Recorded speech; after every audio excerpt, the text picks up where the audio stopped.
Hello friend, स्वागत है आपका अपने चैनल स्टडी ग्रुप में। घटना चक्र पूर्वावलोकन की सीरीज के अंतर्गत आज हम उपराष्ट्रपति से संबंधित प्रश्न करेंगे। चलिए देखना स्टार्ट करते हैं।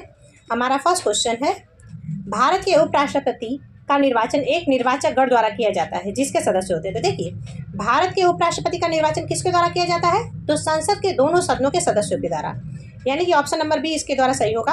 अब देखिए, जो संसद के दोनों सदन होते हैं, तो कौन कौन से दो सदन होते हैं? लोकसभा और राज्यसभा। यानी कि उपराष्ट्रपति के निर्वाचन में कौन कौन भाग लेगा? तो लोकसभा के और राज्यसभा के सभी सदस्य भाग लेंगे, चाहे वो निर्वाचित हो या मनोनीत। ठीक है, तो ऑप्शन नंबर बी इसके लिए सही है। फिर नेक्स्ट क्वेश्चन है, भारत के उपराष्ट्रपति निर्वाचित होते हैं। तो देखिए, भारत के उपराष्ट्रपति कैसे निर्वाचित होते हैं? तो संसद के दोनों सदनों के सदस्यों के द्वारा। ऑप्शन नंबर सी इसके लिए सही होगा।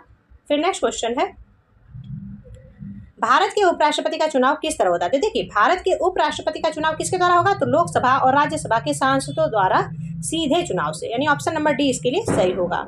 ठीक है, फिर नेक्स्ट क्वेश्चन है, निम्नलिखित में से कौन भारत के उपराष्ट्रपति का निर्वाचन करता है? तो चलिए देखते हैं। अभी उपराष्ट्रपति का निर्वाचन कौन करता है? तो लोकसभा के सदस्य और राज्यसभा के सदस्य। ठीक है, विधानसभाओं के सदस्य इसमें भाग नहीं लेते, विधान परिषदों के सदस्य भी इसमें भाग नहीं लेते। तो इस तरह से एक और दो इसमें सही होगा, यानी ऑप्शन नंबर ए इसके लिए सही है, केवल एक और दो। ठीक है, फिर नेक्स्ट क्वेश्चन है, 2022 के भारत के 16वें उपराष्ट्रपति के चुनाव के लिए निर्वाचक मंडल में कितने सदस्य थे?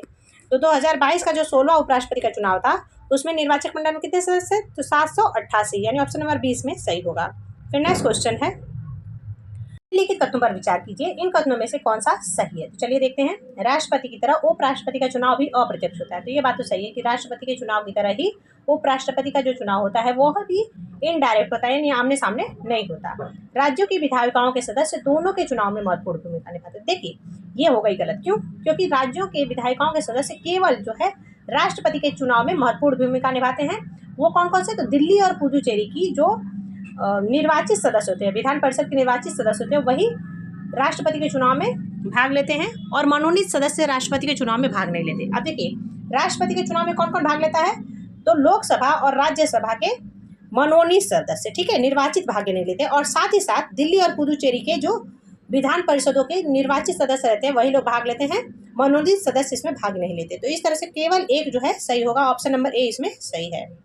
फिर नेक्स्ट क्वेश्चन है, नीचे दो वक्तव्य दिए गए हैं, एक को कथन ए कहा गया है जबकि दूसरे को कारण आर कहा गया है। चलिए देखते हैं।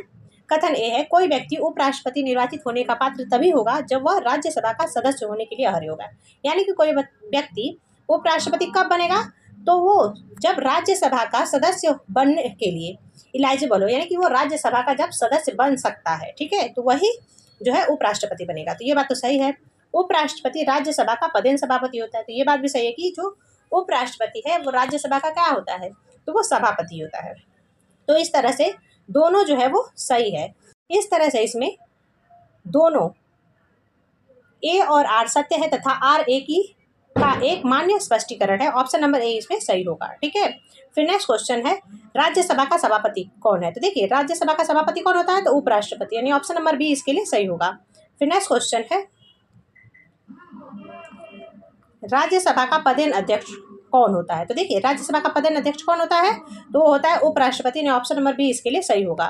फिर नेक्स्ट क्वेश्चन है, कौन सा कथन असत्य है? चलिए देखते हैं। राष्ट्रपति पद के लिए प्रत्याशी की आयु कम से कम 35 वर्ष होनी चाहिए। तो देखिए, जो व्यक्ति राष्ट्रपति बनना चाहता है उसकी उम्र कितनी होनी चाहिए? तो कम से कम 35 वर्ष। तो ये बात तो हो गई सही। उपराष्ट्रपति राज्यसभा का सभापति बनता है। तो ये बात भी सही है कि उपराष्ट्रपति राज्यसभा का सभापति बनता है। उपराष्ट्रपति का चुनाव भारत का राष्ट्रपति करता है। तो ये बात गलत है। क्यों? क्योंकि देखिए, उपराष्ट्रपति का चुनाव कौन करता है? तो संसद के दोनों सदनों के सभी सदस्य करते हैं। ठीक है, तो ये तो गलत हो गया। भारत के प्रथम राष्ट्रपति डॉक्टर राजेंद्र प्रसाद थे। तो ये बात भी सही है। तो यहाँ पे असत्य पूछा गया था, तो असत्य कौन सा है? तो ऑप्शन नंबर सी। ठीक है, फिर option number c is right answer for this question. फिर नेक्स्ट क्वेश्चन है, उपराष्ट्रपति के संबंध में निम्नलिखित कथनों में से कौन से सही नहीं है? तो यहाँ पे नहीं पूछा गया। देखिए, उपराष्ट्रपति बनने के लिए व्यक्ति के पास जनता के सदन के सदस्य निर्वाचित होने की योग्यता होनी चाहिए।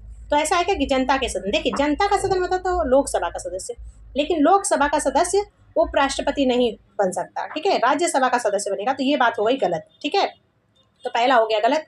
किसी राज्य की विधायिका का सदस्य इस पद के लिए उम्मीदवार हो सकता है। तो देखिए, उपराष्ट्रपति बनने के लिए किसी भी राज्य की विधायिका का सदस्य इसके लिए उम्मीदवार हो सकता है। तो ये तो सही हो गया। उपराष्ट्रपति पद का कार्यकाल उतना ही होता है जितना राष्ट्रपति का, यानी कि उसका कार्यकाल भी कितना होता है? 5 वर्ष का। तो ये बात भी सही है। और राष्ट्रपति और उपराष्ट्रपति का दोनों का कार्यकाल 5 वर्ष होता है। तो ये सही हो गया है, यानी पहला गलत है और दूसरा तीसरा सही है। अब चलिए देखते हैं चौथा। उसको एक औपचारिक महाभियोग के द्वारा पद से हटाया जा सकता है। तो ये बात हो गई गलत। क्यों? क्योंकि जो उपराष्ट्रपति होता है उस पर महाभियोग नहीं लगाया जाता है, बल्कि राष्ट्रपति पर महाभियोग लगाया जाता है। तो इस तरह से 1 और 4 गलत है। तो 1 और 4 किस में है? तो 1 और 4 है ऑप्शन नंबर सी में, यानी option number c is right answer for this question. फिर नेक्स्ट क्वेश्चन है भारत का उपराष्ट्रपति। चलिए देखते हैं। द्वितीय उच्चतम प्रतिष्ठित पदाधिकारी है, यानी कि जो भारत का उपराष्ट्रपति है वो 2nd नंबर का बड़ा अधिकारी है। ठीक है। अभी उपराष्ट्रपति के पास पद से संबंधित कोई औपचारिक कार्य यानी दायित्व नहीं है। तो ये बात भी सही है। वो किसके दायित्व का पालन करता है? तो राष्ट्रपति के दायित्व का पालन करता है ना। राष्ट्रपति की अनुपस्थिति में उसके कार्यों का निर्वहन करता है। तो ये बात भी सही है कि उपराष्ट्रपति क्या करता है? राष्ट्रपति जब अनुपस्थित होता है तो उसके कार्यों का निर्वहन करता है। राष्ट्रपति की पद त्याग, अपदस्थीकरण अथवा मृत्यु के चलते राष्ट्रपति के रूप में कार्य करता है। तो ये बात भी सही है कि जब राष्ट्रपति की मृत्यु हो जाए या फिर वो अपना पद त्याग कर दे या वो जो है कहीं और चला जाए, किसी और देश में चला जाए कार्य करने के लिए, तो उसका कार्य कौन करेगा? तो उपराष्ट्रपति करता है और वो राष्ट्रपति के रूप में करता है। तो इस तरह से जो है ये सभी के सभी सही हैं। और जब राष्ट्रपति का कार्य उपराष्ट्रपति करता होता है तो उस वक्त उपराष्ट्रपति को वही सुविधाएं और वेतन भत्ते मिलते हैं जो राष्ट्रपति को मिलते हैं। ठीक है। तो इस तरह से सभी के सभी सही हैं, यानी ऑप्शन नंबर डी इसके लिए सही होगा, चारों सही। फिर नेक्स्ट क्वेश्चन है यदि किन्हीं कारणों से भारत के राष्ट्रपति की अनुपस्थिति में उपराष्ट्रपति राष्ट्रपति के पद के कार्यों का निर्वहन करता है तो उस अवधि के संबंध में कौन से कथन सही है? तो देखिए क्या होता है कि जब राष्ट्रपति अपने पद पर न हो, यानी कि वो अनुपस्थित हो या फिर उसकी मृत्यु हो गई हो या वो किसी दूसरे देश में गया हो, उस वक्त उपराष्ट्रपति क्या करता है? राष्ट्रपति के कार्यों को करता है, यानी जो राष्ट्रपति का काम है वो उपराष्ट्रपति करता है। तो उस संबंध में उस समय उपराष्ट्रपति को क्या क्या सुविधाएं मिलेंगी? तो चलिए देखते हैं। इस अवधि में उपराष्ट्रपति राज्यसभा के सभापति बने रहेंगे। तो क्या ऐसा है क्या कि उपराष्ट्रपति जब राष्ट्रपति के रूप में काम करेंगे तब राज्यसभा के सभापति भी रहेंगे? नहीं, बल्कि वो उस वक्त राष्ट्रपति के रूप में करेंगे और उस वक्त उनको जो वेतन मिलेगा वो राष्ट्रपति को जितना वेतन मिलता है वही वेतन मिलेगा, है ना। तो इस अवधि के लिए उपराष्ट्रपति को राष्ट्रपति का वेतन मिलता है। तो ये बात तो सही है। यदि इस अवधि में उपराष्ट्रपति त्याग पत्र दे दे तो भारत के मुख्य न्यायाधीश राष्ट्रपति के पद का निर्वहन करेंगे। तो ये बात भी सही है कि अगर मान लीजिए कि राष्ट्रपति नहीं है और उसके स्थान पे उपराष्ट्रपति काम कर रहा है, लेकिन उपराष्ट्रपति भी अपना त्याग पत्र दे दे, यानी कि रिजाइन कर दे, तो ऐसी स्थिति में क्या होगा कि जो भारत के मुख्य न्यायाधीश होंगे वो राष्ट्रपति के कार्यों को करेंगे। तो इस तरह से 2 और 3 सही है और जो 1 है वो गलत है। तो इस तरह से 2 और 3 किसमें सही है? तो ऑप्शन नंबर सी में, यानी option number c is right answer for this question. फिर नेक्स्ट क्वेश्चन है उपराष्ट्रपति को उसके पद से निम्न में से किसके प्रस्ताव द्वारा हटाया जा सकता है? तो देखिए उपराष्ट्रपति को राज्य परिषद के द्वारा हटाया जा सकता है, यानी राज्यसभा में ही प्रस्ताव लाकर उपराष्ट्रपति को पद से हटाया जा सकता है। तो ऑप्शन नंबर ए इसके लिए सही है। फिर नेक्स्ट क्वेश्चन है भारत के उपराष्ट्रपति को पदच्युत यानी पद से हटाने के संबंध में प्रस्ताव पारित किया जा सकता है। तो देखिए उपराष्ट्रपति को पद से हटाने के लिए किस सभा में प्रस्ताव पारित किया जा सकता है? तो केवल राज्यसभा में, यानी ऑप्शन नंबर डी जो है इसके लिए सही होगा। फिर नेक्स्ट क्वेश्चन है निम्न में से किस एक की अध्यक्षता ऐसे के द्वारा होती है जो उसका सदस्य नहीं होता? तो देखिए जो राज्यसभा होती है उसकी अध्यक्षता एक ऐसे व्यक्ति के द्वारा यानी कि उपराष्ट्रपति के द्वारा होती है जो उसका सदस्य नहीं होता। देखिए जो उपराष्ट्रपति है वो राज्यसभा का सदस्य नहीं होता, वो इसका सभापति होता है। तो ऑप्शन नंबर सी इसके लिए सही है। ठीक है। फिर नेक्स्ट क्वेश्चन है नीचे 4 युग्म दिए गए हैं जिनमें से वह सही युग्म बताइए जिनके दोनों महानुभाव उपराष्ट्रपति बनने से पूर्व राजदूत अथवा उच्चायुक्त के पद पर रहे हैं। तो देखिए यहाँ पे क्या बताया गया है कि यहाँ पे 4 युग्म दिए गए हैं ना, इनमें से क्या बताया जा रहा है कि कोई ऐसी जोड़ी बताइए जिसके दोनों लोग उपराष्ट्रपति बनने से पहले या तो राजदूत रहे हो या उच्चायुक्त रहे हो। तो देखिए जो डॉक्टर राधाकृष्णन थे वो राजदूत थे। कहाँ के राजदूत थे? तो यूएसएसआर यानी रसिया के। और वीवी गिरी कहाँ के उच्चायुक्त थे? तो वीवी गिरी श्रीलंका के उच्चायुक्त थे। तो इस तरह से ऑप्शन नंबर बी इसमें सही होगा। ठीक है। फिर नेक्स्ट क्वेश्चन है निम्नलिखित में से किस ने भारत के उपराष्ट्रपति का पद संभाला है? तो देखिए अब यहाँ पे फखरुद्दीन अली अहमद और नीलम संजीवा रेड्डी ये 2 सिर्फ राष्ट्रपति बने थे, ना कि ये लोग उपराष्ट्रपति बने थे। लेकिन यहाँ पर मोहम्मद हिदायतुल्ला और शंकर दयाल शर्मा, ये 2 लोग जो है उपराष्ट्रपति के पद पर रह चुके हैं।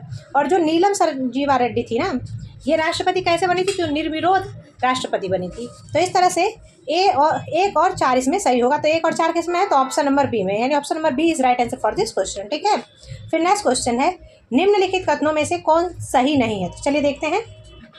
संविधान संशोधन विधेयक संसद के दोनों सदनों द्वारा अलग अलग विशेष बहुमत से पारित होना चाहिए। तो देखिए, जो संविधान संशोधन विधेयक है उसको संसद के दोनों सदनों यानी लोकसभा और राज्यसभा, उन दोनों को समान अधिकार है कि वो इसको संविधान संशोधन को पारित करे। ठीक है, तो ये तो हो गया सही।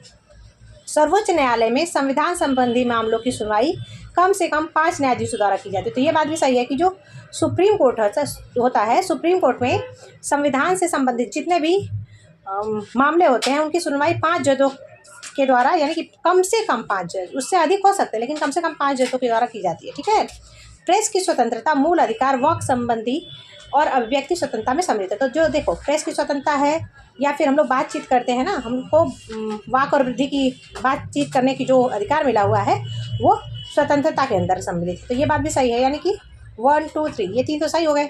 जाकिर हुसैन भारत के प्रथम उपराष्ट्रपति थे। तो क्या जाकिर हुसैन भारत के प्रथम उपराष्ट्रपति थे क्या? नहीं। कौन थे?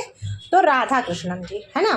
तो इस तरह से ऑप्शन नंबर डी हो गया गलत, यानी कि यहाँ पर सही नहीं पूछा गया था। तो option number D is right answer for this question. फिर नेक्स्ट क्वेश्चन है, मोहम्मद हामिद अंसारी का भारत के उपराष्ट्रपति के रूप में क्रमांक है। तो देखिए, अब मोहम्मद हामिद अंसारी भारत के उपराष्ट्रपति के रूप में कौन से नंबर पे थे? तो 12वां उपराष्ट्रपति थे। ठीक है, और जो जगदीप धनखड़ जी हैं वो कितवें नंबर के हैं? तो वो 14वें नंबर के, यानी 14 नंबर के हैं जगदीप धनखड़ जी।